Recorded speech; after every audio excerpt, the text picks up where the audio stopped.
9 out of 10 of those dollars goes to build the infrastructure to subsidize the capital investment of the private corporation.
They try to develop a gay bomb.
Testing, testing. Can you hear me? Can you hear me? Hello?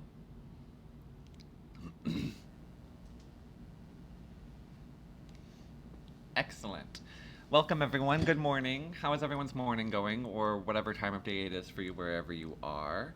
How is everybody? It is 8:42 a.m. for me. What do we think of the new stream setup? I have the chat boxes are all different stamps, all inspired by Chimera. Um, W Chimera, W Tank Tube. I'm sorry you have a migraine, Heggles. Let's go through. Wow, so many comments are here today already. Welcome in, everyone. I'm just gonna scroll up and say hello to everybody. Hello, Kami Jesus. Hello, Antifa Groupie. Welcome in. Good morning, Resistance Radio. Welcome, Garnet Grell. Welcome, Melme. Welcome, Autistic Baddie. Smash is here. Welcome. Welcome, Hegel's Big Dialecticals, Weebcore. Ghost in This Hell. I think that. I'm scrolling back to real time. And Collective TV. Good morning, Collective TV. Collective TV, a fellow member of TankTube. Ash has been doing some excellent multi-platform streaming, taking down some typical imperialist style talking points in debates. It's been excellent. Someone kept saying that's not even remotely true without even having any points that they were making. They just kept, that was just the whole point that they were making yesterday. They just kept saying that's not even remotely true. So I've just been saying that to my husband for the last like 24 hours. Hello, Lumpy. Good morning. I kind of figure that you are Lumpy typically. I figure typically Collective is.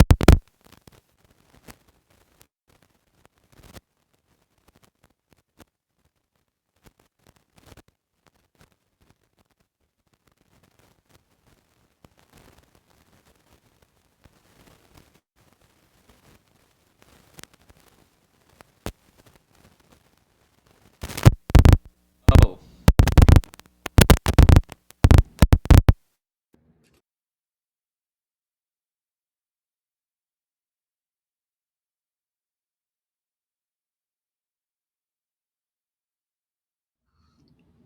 We need a better system than this.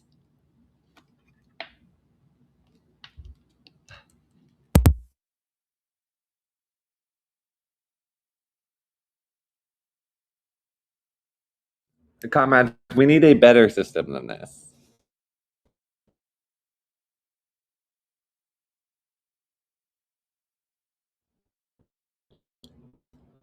Hello? Hello? Can you hear me?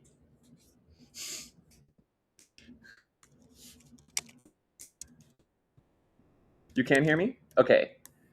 Comrade, it's very confusing what's happening right now, but it is the microphone on my pink thing didn't work. It seems a little bit delayed. I might have to reset. Is it even an ML show? Let me. I might have to reset really quick because it seems like there is some sort of glitch happening on my side before we get started, which means we would have, if we have to reset, we might have to watch another ad because it's really annoying. Is the audio super delayed? Is it pretty bad? Let me switch over to the next frame and maybe we can just get started reading headlines. I don't have any other. My only major announcement was crowdfunding a girly punk bike for stream. We need to crowdfund me my own computer. We need. Welcome to leftist streaming. Technical difficulties. Only slightly delayed. Yeah, we need to crowdfund me my own computer setup so that I'm not on my husband's work laptop. That would be much better than what I'm currently working with. I'm going to switch over to the other one. I have to fix the text box on this other one, the new one as well. Let's move on over. Good morning, comrades. This is the other, let me fix. Double audio this time.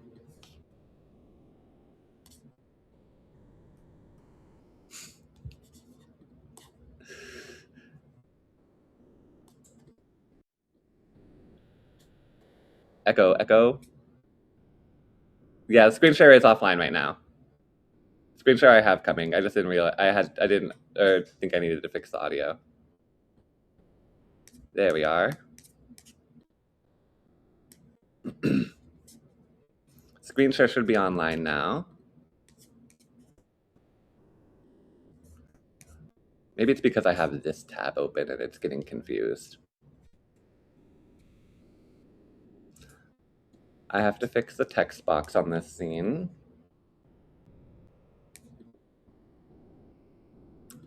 I wanted to read about Cuba. I was scanning headlines and this one was the one that stood out to me the most.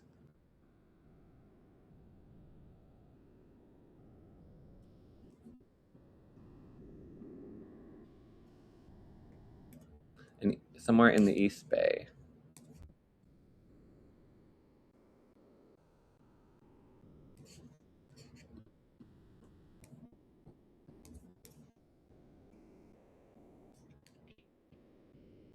Just found out a spot in the East Bay called Pseudo Room that apparently gives out a Chromebook type devices that they fit with Linux. Not good streaming device, but it's neat. Oh, that is very neat. That's pretty good.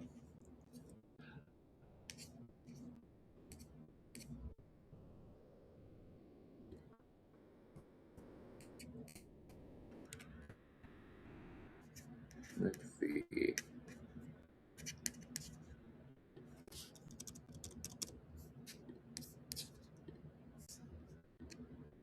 The text box looks fine on this page like this. All right, we're gonna read Cuba. I was looking at headlines this morning. Sorry for the technical difficulties. I need a better setup, but I wanted to read about Cuba. If the delay is terrible, I understand if you don't want to bear the delay. Hopefully it's not too bad in just a second here. I'm also not plugged into the mic currently. We're using the microtop one, so you'll hear my nails tapping on the computer now. No delay. Okay, excellent, great. So switching over to the scenes did reset the camera delay.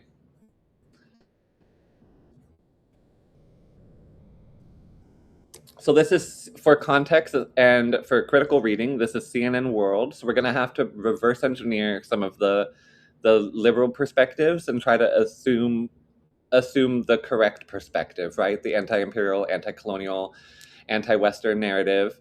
We have to read this critically because it's CNN. The author is Stefano Pozzebon.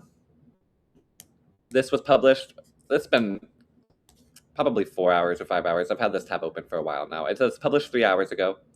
As of today, it is currently Wednesday, June 3rd, 8:50 a.m. The headline is Cuba's doctors are its biggest soft power export. Several Latin American countries are cutting ties. So what we know about Cuba is that they have the highest rate per capita of doctors more than any nation because their education system is so... Oh, take a break. Excellent. We just got started. Let's start with a break because we deserve it after the technical difficulties. We deserve it after the technical difficulties. Thank you. Thank you for the break, everybody.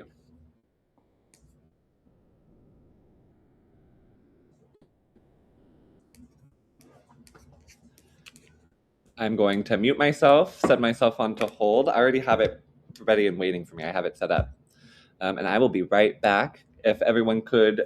oh, this is actually a great time. If you have points, this is a great time to buy some of the sound alerts. I will be right back. Thank you for the break.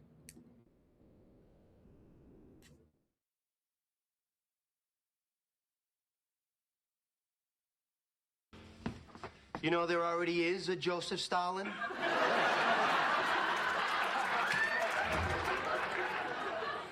You're kidding.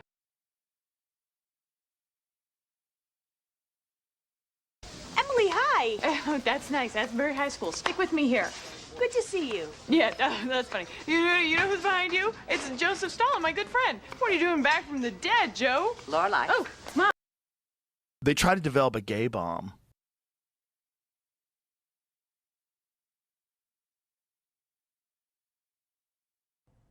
Bom dia. Bom dia. Bom dia. Bom dia.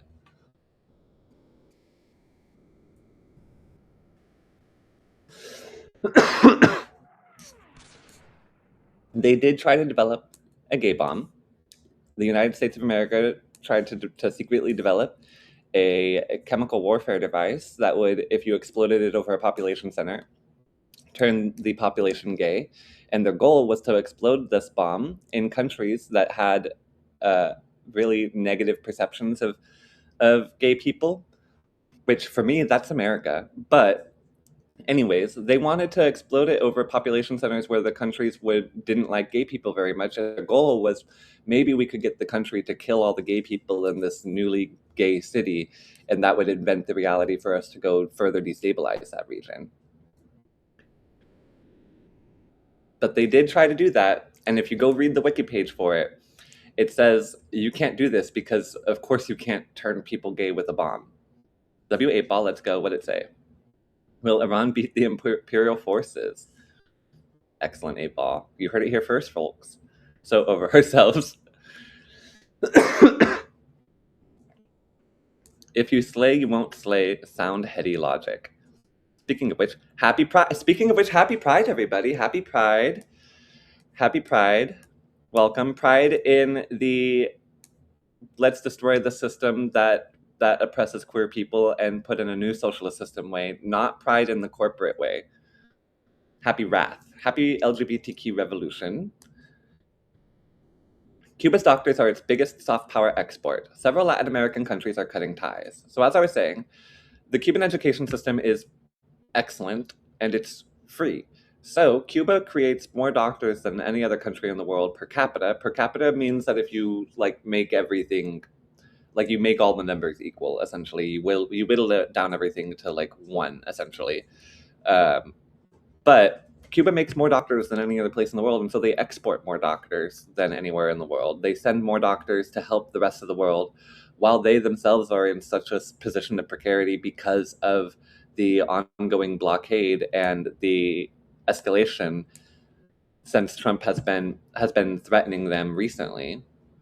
So this is probably some sort of strategic move to make the doctors not look as big of a deal anymore. The doctors and the medical program in Cuba are one of the in my opinion, the most convincing parts of socialism clearly works.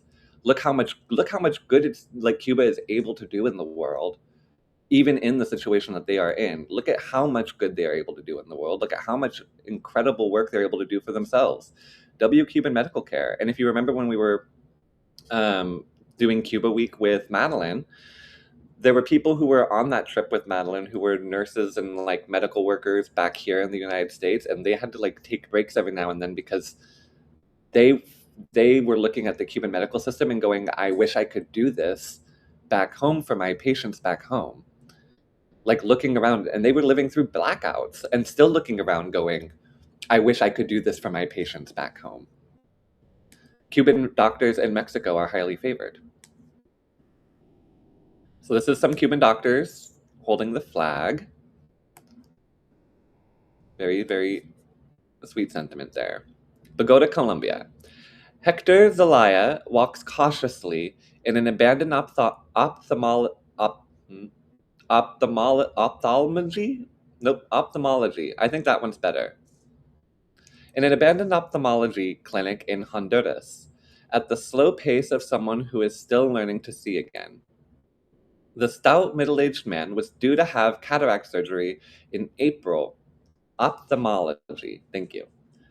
I joined stream during Cuba Week. Oh, a great week to join. Cuba Week was really, as Smash said, Cuba Week really changed me and filled me with revolutionary spirit. I think the thing that mattered the most to me from Cuba Week was when Madeline said, it's good to remember that we are not alone as communists, that the world is full of communists. There are millions and millions of communists around the world, billions of communists around the world. And it's really because of capitalism that we feel so isolated and alienated, and that was something that really spoke to me. Yes, billions of communists around the world. And that's something that I am trying to keep in mind. This international concept, it's really meaningful, it's really important. A better world is possible if we work together and we uplift the people. Hector Zelaya walks cautiously in an abandoned ophthalmology clinic in Honduras at the slow pace of someone who is still learning to see again. The stout middle-aged man was due to have cataract surgery in April at the clinic in Caracamas, which sits on the lowest slopes of a bushy hill some 4 hours east of Tegucigalpa. That's why I support revolution. The revolution that feeds the children gets my support. Thank you so much for the follow, Kermit Beans. 220 followers is absolutely incredible. Thank you all so much, comrades. I appreciate you. Thank you for the follow. Thank you for all the support. Things are going incredibly here, and we're doing amazing work. We're doing amazing work together, comrades. And then I continue to struggle over this. Tegucigalpa, the country's capital.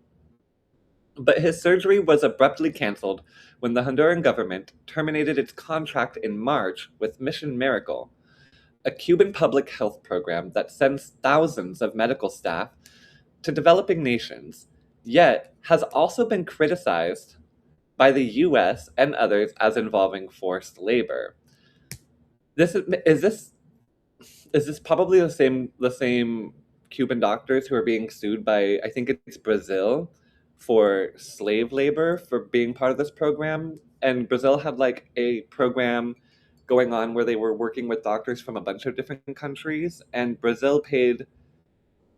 I believe Brazil paid the countries or paid the doctors all indirectly through this program, so none of the doctors were paid directly no matter what. And then they accused Cuba of treating their doctors as slaves because they paid the Cuban government instead of paying the doctors directly. And it was in partnership with a health organization that's based in Washington D.C. is also listed on the suit, I think. Find it, lesbian. Welcome. Have you found it? You found it yet? Or are we still looking?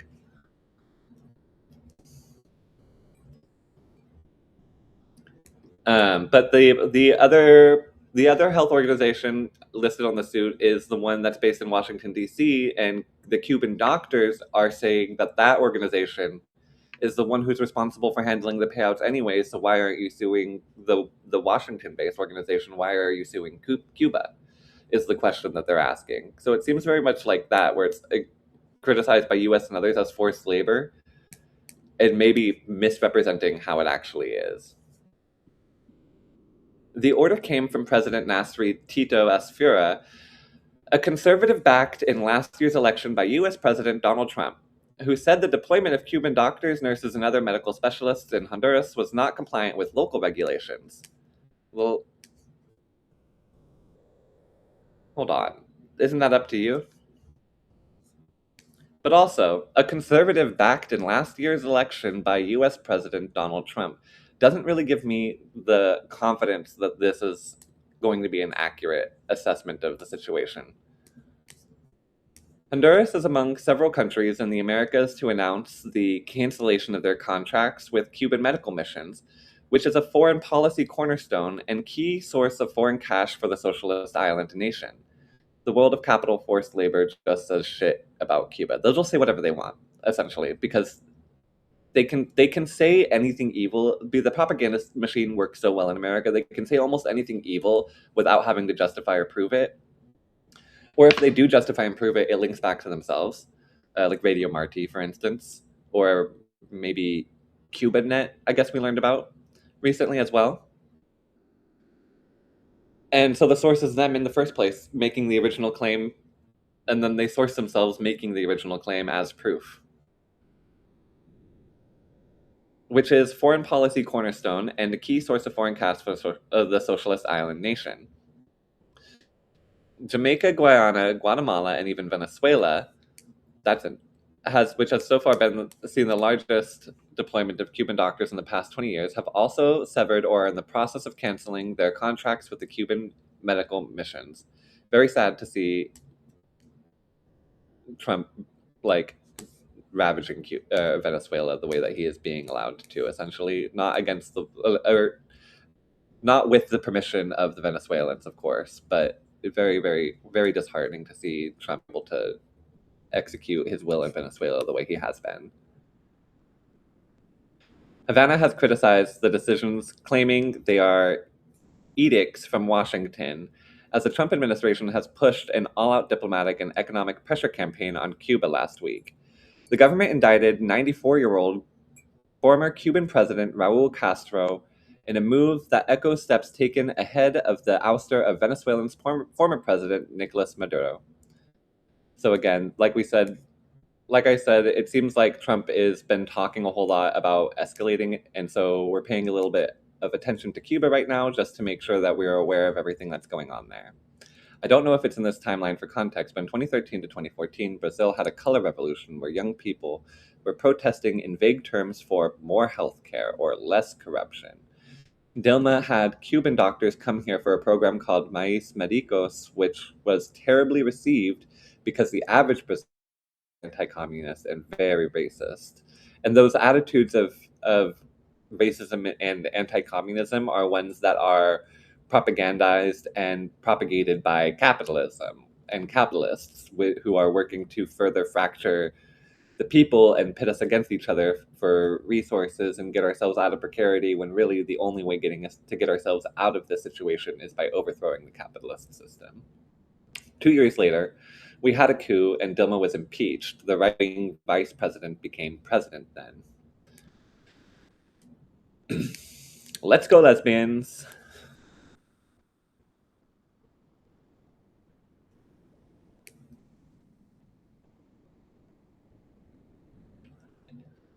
Is that the full context, Tuggles? I feel like it's not done. I feel like there's more coming.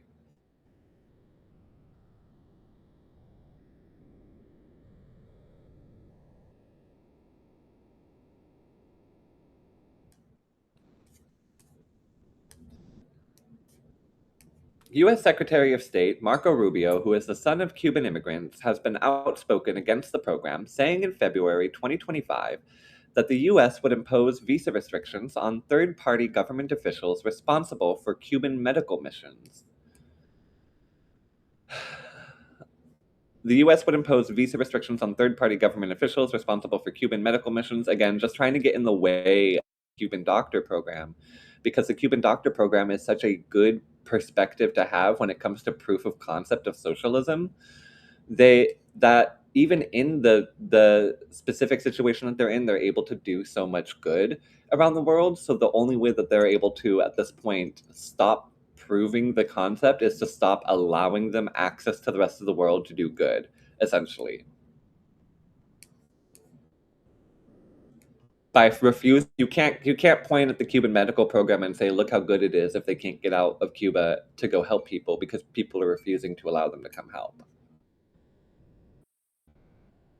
Action rapidly followed. In the last year, he has announced visa restrictions for officials from Central America, Africa, the Caribbean, and Brazil. The State Department has taken steps to restrict visa issuance to Cuban and complicit third country government officials and individuals responsible for Cuba's exploitative labor export program. We will promote accountability for the Cuban regime for oppressing its people and for those who profit from forced labor, Rubio said. Girl, the blockade. Yes, and the blockade is now on doctors.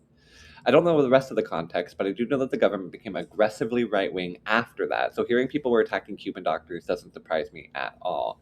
And if it was a color revolution, then we know it was backed by, the USA and West forces, essentially. So it falls in line with everything that we're reading about right here, which is that we are using other governments essentially to... Good morning, Cough Queen. My gosh, bestie, hello. We're reading about Cuba and how the USA is trying to turn the world against the Cuban doctors, even though Cuba produces more doctors and produces so many doctors that they need to send them to the rest of the world on humanitarian missions. Essentially, Cuba's biggest export are doctors on humanitarian aid trips. Cuba's exploitative labor programs of helping people, and the money is going to the Cuban government, and the doctors want the money to go to the Cuban government because the Cuban government is spending that money feeding the people, feeding the Cubans who need food, making sure that they have access to resources, to education. That's what the doctors want. The State Department has taken steps to restrict visa issuance to Cuban and complicit third country government officials and individuals responsible for Cuba's exploitative labor export program. We will promote accountability for the Cuban regime for oppressing its people, making them into doctors who help people globally, and those who profit from forced labor.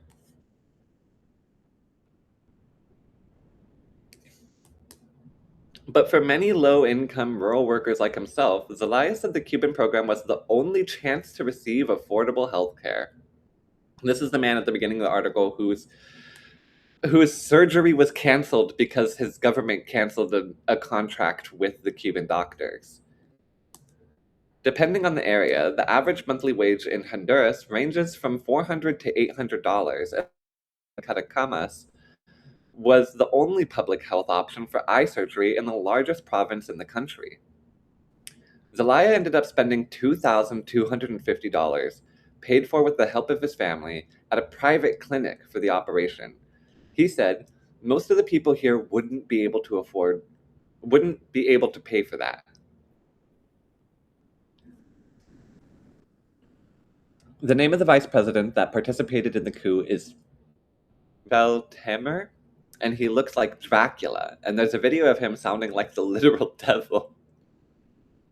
We exploit labor for license plates, and in Cuba, they exploit labor to literally heal people across the world.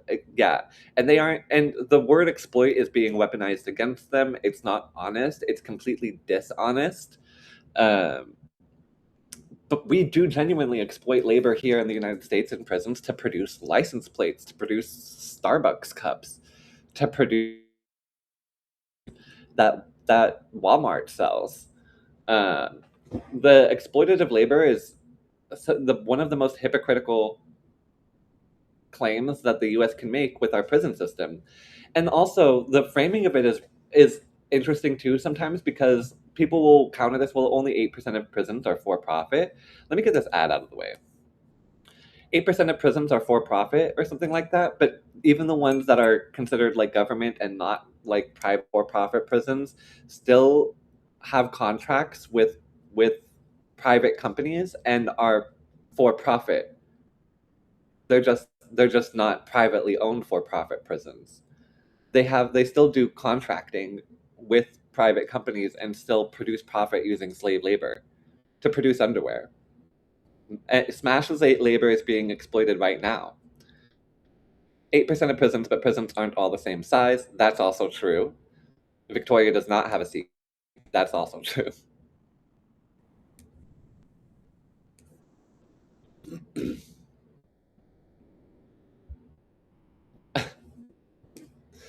The video of him sounding like the devil while they gutted several ministries. This is not edited, by the way. We watched it live. Okay.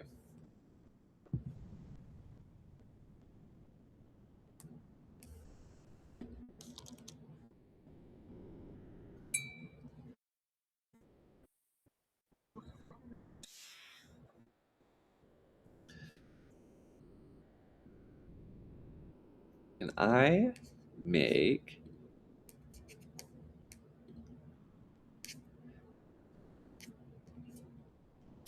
Let's see how the auto-translate English subtitles are.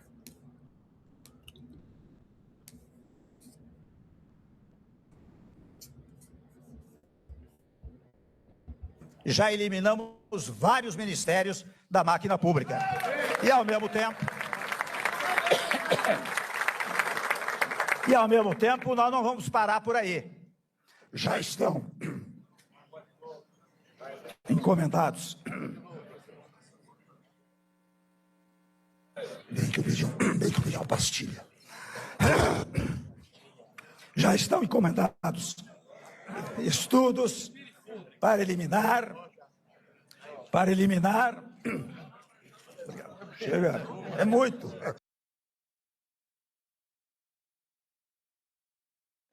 Hegel's eye was like, he sounds fine.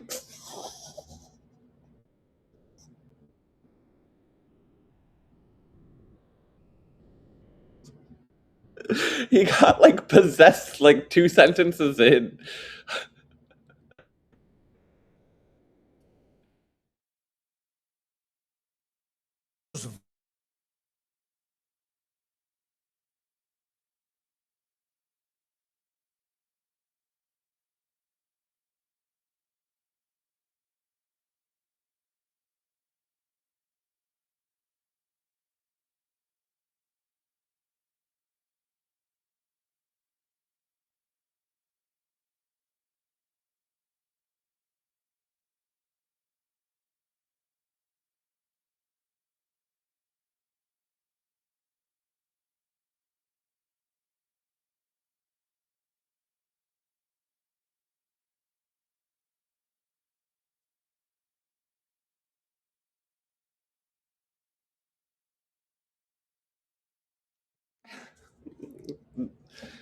That was horrifying. Oh, did it break the screen share?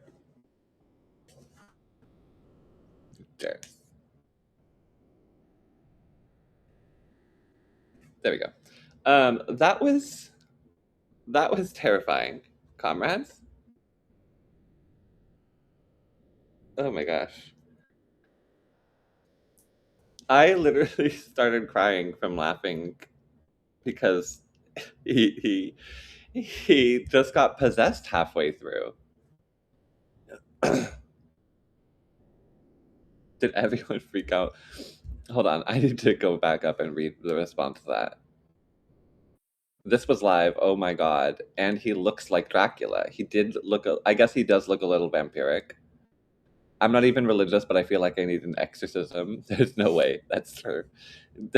He sounded normal, and then suddenly Satan, the devil, has taken over the screen share. Oh, did it break the screen share while I was sharing it still?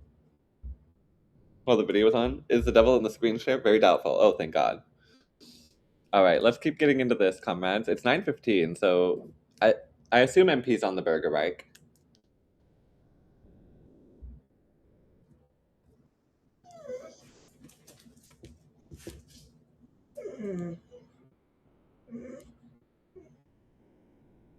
Hello, Truffle. Hi, you'll be okay. Truffle's right here. She wants attention. Zelaya ended up spending $2,250. She sounds like a horse. She just wants me to pet her. Most of the people here wouldn't be able to pay for that. Even Truffle is scared. True. Mixing politics and health. Cuban medical missions have long been the subject of debate. On the one hand, the brigades, as these deployments are known in Cuba, are seen as a vehicle to expand public health to remote locations such as Caracamas. I'm probably saying that wrong. I'm just assuming that pronunciation. I just said it. Meanwhile, critics see them as a PR tool at this service of an authoritarian dictatorship dating back to the 1960s. In April, a lengthy report from the Inter-American Commission of Human Rights tried to set the record straight, recognizing the positive contribution from the brigades while at the same time alleging forced labor practices and coercive methods at the hands of the Cuban leadership. It's both. It's both at once. It's not both. It's just humanitarian missions by a socialist government to expand their healthcare system to other places in the world that don't have very good access to affordable healthcare, while also bringing money back to the Cuban government so that they can help support their society. That's all it is. It's not exploitative. It's humanitarian aid and helping their state under siege. Fighting imperialism, fighting colonialism, fighting fighting having companies come in and take over everything for their own personal profit. Medical staff are routinely underpaid and receive a fraction, underpaid by a capitalist's perspective, receive a fraction of what their host countries pay for their services. They are not allowed to leave or establish relationships with communities they are sent to. This is true. My understanding is that this is true of like pretty much any kind of like humanitarian mission, is that you are restricted to certain spaces that you're visiting because you're on a limited type of travel visa, like a specific special type of travel visa. My understanding is that this is true of most kinds of like aid trips, is that you are essentially on like a limited restricted access basis.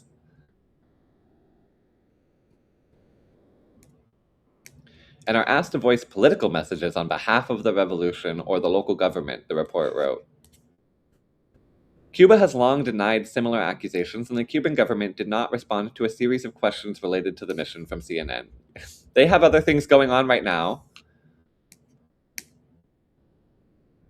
Mission personnel who speak openly from Cuba, where freedom of expression is limited, say they support the brigades as channels to foster international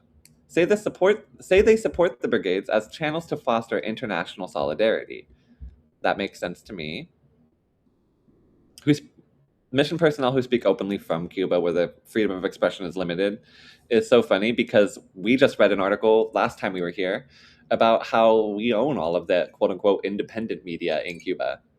Cuba has the most comprehensive LGBT protections on earth. Yes, they do. I learned about this through a Cuban organization in Venice. I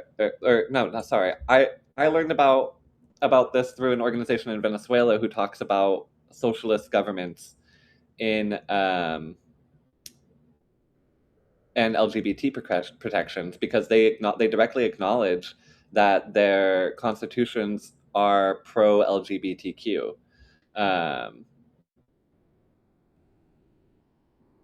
And we know that here in the United States, we're not, right? We have honestly some of the worst right now. I believe we learned the other day that there's like 700 anti-trans bills in state senates across the country right now, today. Meanwhile, in these countries where we pretend that there's like Cuba, I think, has access to very little antiretrovirals and very little hormone replacement therapy, probably because of the blockade. They can't produce like everything in the entire planet on Cuba. WWP put out a piece. Yes, Larry, I think it might have been in your stream that we learned about this. Freedom of expression here basically means you can't be a neo-Nazi or a counter-revolutionary. Yeah. We just learned that CubaNet is owned essentially by the USAID, and that USAID and NED own all of the quote-unquote independent media. When USAID's funding was cut by Elon Musk in the early Trump 2 term, a bunch of like newspapers and quote unquote independently owned pieces of media in Cuba had to come begging their community for money because they didn't have the funding to continue running without the USAID funding, because they're so dramatically unpopular based upon like their state media, which is honestly reporting the truth. Thank you, Larry, for the article. Ned, my least favorite guy in all. I think we say Ned, like, so it might be the other way around. I think we say Ned is the CIA's little brother and USAID is Ned's little brother. Is that what it is?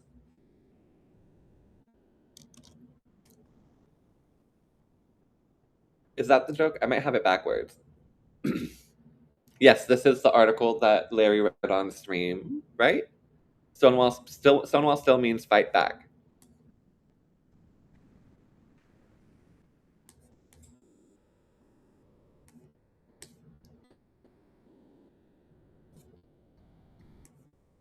Two anniversaries are fast approaching. One is the anniversary of the historic Stonewall Rebellion In June of 1969, gay, lesbian, transgender warriors fought back against the New York City police who routinely raided bars in the community, including Stonewall Inn in the Greenwich Village neighborhood. Trans women of color like Marsha P. Johnson and Sylvia Rivera were in the leadership. From Stonewall to Palestine, Pride means fight back. And remember that you can't advocate for saving queer people in Palestine by bombing them to death. 1 in 10 people are gay, and so if you would like to see gay people liberated anywhere in the world, they need to be alive to do it. But we don't have gay liberation in the United States. We don't have freedom of expression in the United States. In many southern states where they are trying to pass anti-drag laws, that's actually a subtle way to be able to restrict trans bodies, because they don't see trans people as the gender that they are. They don't see trans women as women. They don't see trans men as men. So if you make it illegal to do drag, all of a sudden you can police trans people no matter where they are. So that is not freedom for queer people in the United States. But if you want queer people to seek liberation anywhere, they have to be alive to do it. Will the American Empire end in 2027? Cannot predict now. W not fed posting sound alerts. W not fed posting sound alerts. Every year, LGBTQIA Two-Spirit Plus Pride events take place throughout the month of June to honor the legacy of Stonewall. The other anniversary is the 250th anniversary of the United States founding on July 4th, 1776. It doesn't just represent 250 years since the so-called Founding Fathers declared themselves independent of the British monarchy. It represents 250 years of capitalist exploitation, including almost 90 years of literal enslavement of people of African descent, and enslavement long predates the Declaration of Independence, as does the ongoing genocidal efforts to exterminate indigenous people. This doesn't seem long enough. Including almost 90 years of literal enslavement of people of African descent, I don't think that's long enough. But white supremacy and genocide continue today. The 250 years of US's existence represent 250 years of oppression against LGBTQIA Two-Spirit Plus people, especially the trans community. Attacks on trans people have multiplied since President Donald Trump took office and instigated a campaign of forced erasure. According to Trans Legislation Tracker, there are currently 773 anti-trans bills under consideration by state legislatures in 43 states. Will Brazil get another coup this election season? Reply, W sound alerts, not Fed posting. W sound alerts, not Fed posting.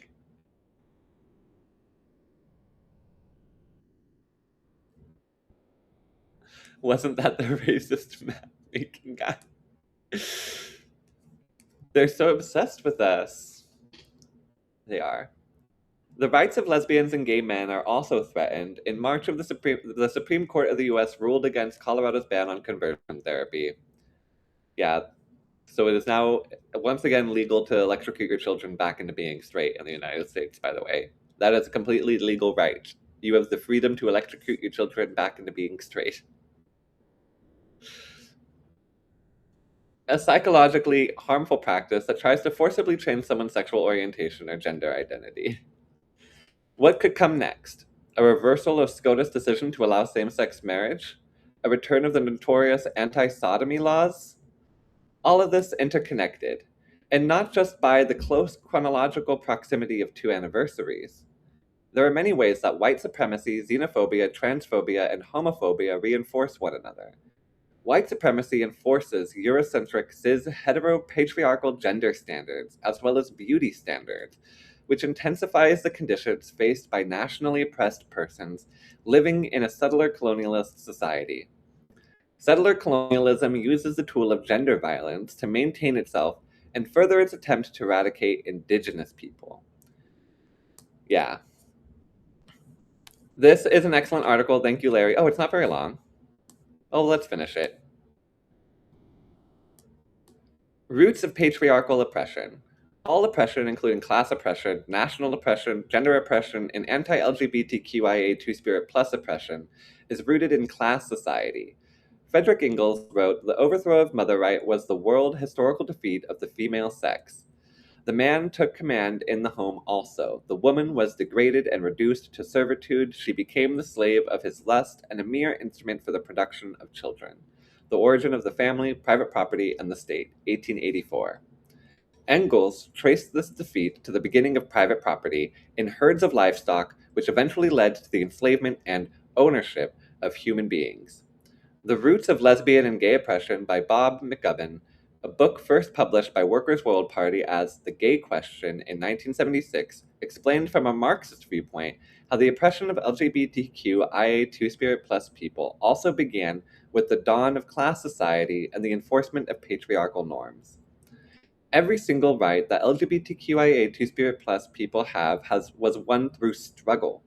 Workers' World has supported that struggle from day one. It will take a struggle to retain the rights that are now under merciless attack. That struggle will need to be linked to the struggles against white supremacy, genocide, and xenophobia, national oppression imposed by the imperialist ruling class. One place to start could be the pushback against SCOTUS's weakening of the Voting Rights Act of 1965. The LGBTQIA two-spirit plus movement should have a strong presence in solidarity with communities of color being disenfranchised, which they do have a strong solidarity with each other because the overlap is immense. Of course, people of color are also LGBTQIA two-spirit plus.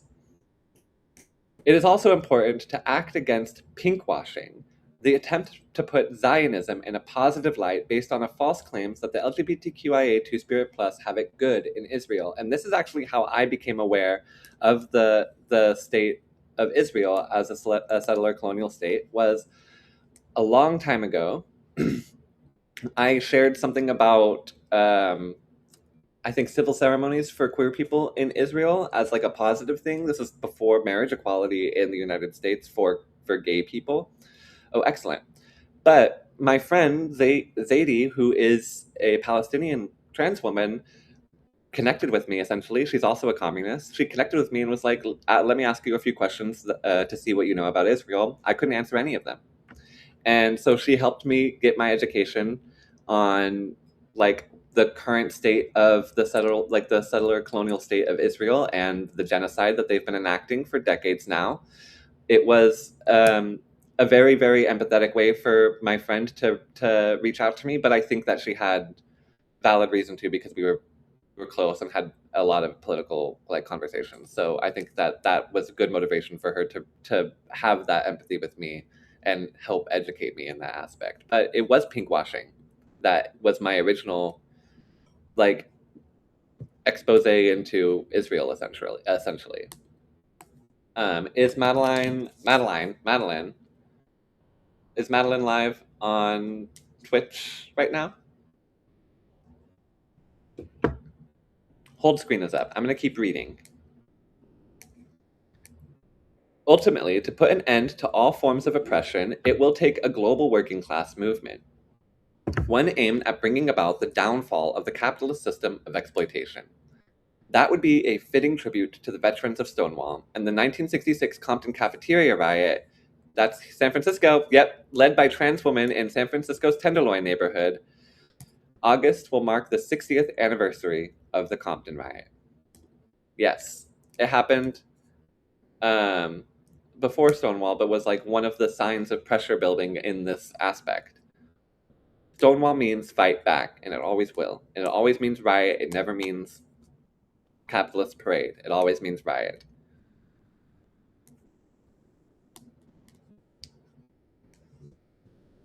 Back to Cuba. I'm going to just read now until I see that the hold screen is down, I think. And then we will raid. In 2022, left-wing portal Breakthrough News interviewed a Cuban doctor who worked in Guatemala, Liberia, as well as in Italy and Portugal, when European Union countries welcomed the missions during the COVID-19 pandemic. Our philosophy is to help anyone we can, Dr. Juan Alaman said. outlining the history of medical brigades since their inception in the 1950s as an altruistic gesture by the late Cuban leader Fidel Castro. Will the McVitie's factory service the revolution? Without a doubt. Cuban doctors walk to a bus on arrival at Palmerola International Airport. These are Cuban doctors going out to help people because they believe it's their duty. Though the reality is more complex as Cuba also uses the brigades to raise funds for the government because the government is under a blockade. Girl, the blockade. Girl, the blockade. A State Department website estimates Cuba earns as much as $4 billion per year, a figure Havana disputes. Last year, Cuban President Miguel Diaz-Canel defended his country's right to use medical cooperation as a source of income. Hello, Nera Riot, welcome in. As Cuba, under a U.S. embargo and trade opportunities are limited, the medical brigades have become an export like any other good, he argued. Doctors come forward. 2 former Cuban medical professionals working in Venezuela confirmed the IACHR allegations to CNN. Asking to speak anonymously to protect their families, both said they joined the mission looking for economic opportunities unavailable in Cuba, but grew disillusioned with the exploitation at the hands of the superior system. Interesting. Asking to speak anonymously. These very real Cuban doctors have confirmed the allegations.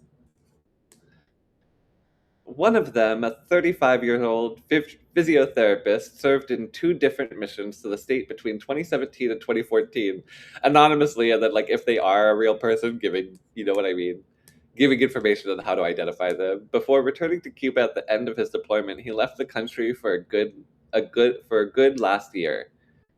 In Cuba, we joke that your salary can either cover your food, your clothes, or your shoes, but not 3 of them at a time. Through the mission, I was able to save money, but then I decided to leave, he told CNN. This sounds good to me. Because the reason why that sometimes they may not have enough to cover everything is because of the blockade and not because of the government. And through the mission, he was able to save enough money to make his own decision. But if this person is real in the first place, they made the wrong decision. Bot admitted to being homophobic. Damn. Did the 8-ball? Are the homophobic rumors true? Oh, Madeline is on. Okay, let's go. Yeah, this has a lot more to go. Well, we learned about the Cuban doctors are being targeted by the imperial system, comrades. So this means that we need to remember when people are talking about how the Cuban doctor system is quote-unquote exploitative labor and that the government is what's getting all the money, we need to remind people that the reason the government gets the money is because of the blockade, because Cuba can't do trade normally with the rest of the world. And so because a country can't produce every single good that it needs to survive all by itself, especially a tiny little island nation, we have to always resist the narrative that these Cuban doctors are being exploited. They're not. They are helping their country. They want to help their people. They want to help the Cuban people survive. All right, comrades, we're going to do the first tank tube train of the day, if I can remember how to spell Madeline's name. Thank you for hanging out with me this morning. I will see you tomorrow morning. Don't forget to join the Discord. Don't forget to follow TankTube.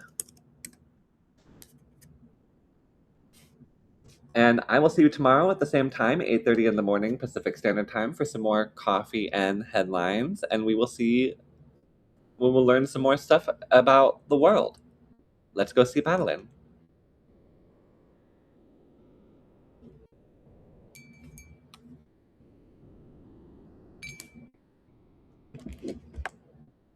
TikTok in general, since January, got real ding dong.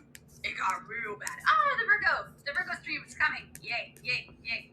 So check out my Linktree. It's Linktree, you know how to do that, /Madeline Pendleton. And there's a section that's all resource documents, and there's one that's entry level.